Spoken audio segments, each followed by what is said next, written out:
അങ്ങനല്ല, നമ്മൾ നല്ല സാധനം നന്നു എന്ന് പറയും, അത്രേ ഉള്ളൂ. കഴിക്കാറുണ്ട്. ടേസ്റ്റ് ഉണ്ട്. എല്ലാ ദിവസവും മേടിക്കാറുണ്ട്. എല്ലാ ദിവസവും മേടിക്കാറുണ്ട്. ഐറ്റംസ് മുട്ട ബജി, പഴംപൊരി, ഉഴുന്നുവട, പരിപ്പുവട, ബോണ്ട, വാഴയ്ക്ക ബജി, മുളക് ബജി.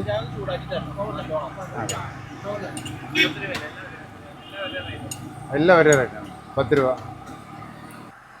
ഹായ് സുഹൃത്തുക്കളെ, നമ്മുടെ നാട്ടിലേ നല്ല ടേസ്റ്റുള്ള എണ്ണക്കടി കിട്ടുന്ന ഒരു സ്പോട്ട് ഉണ്ട് കേട്ടോ. നമ്മുടെ പറളിയിൽ നിന്ന് മുണ്ടൂർ പോകുന്ന ആ റൂട്ടിൽ ഒരു ചേട്ടൻ നടത്തുന്ന ഒരു സ്ഥാപനമാണ്. മിക്ക സമയത്തും ഞാൻ വന്ന് മേടിക്കാറുള്ള സ്ഥലം കേട്ടോ. അത്യാവശ്യം നല്ല ടേസ്റ്റും നല്ല ക്വാളിറ്റിയിലാണ് പുള്ളി അവിടെ ഉണ്ടാക്കുന്നത്. അവിടുത്തെ തിരക്ക് കാണുമ്പോൾ തന്നെ നമുക്കറിയാം അത്യാവശ്യം നല്ല ക്വാളിറ്റിയിൽ തന്നെ കൊടുക്കുന്നത്. 10 രൂപയാണ് ഒന്നിൻ്റെ റേറ്റ് ആണെങ്കിലും അത്യാവശ്യം നല്ല ടേസ്റ്റ് ഉണ്ട് എന്നുള്ളതാണ് കേട്ടോ. അപ്പോൾ അവിടുന്ന് കഴിച്ചവരൊക്കെ ഉണ്ടെങ്കിൽ ഒന്ന് കമൻറ്റിൽ വരണേ.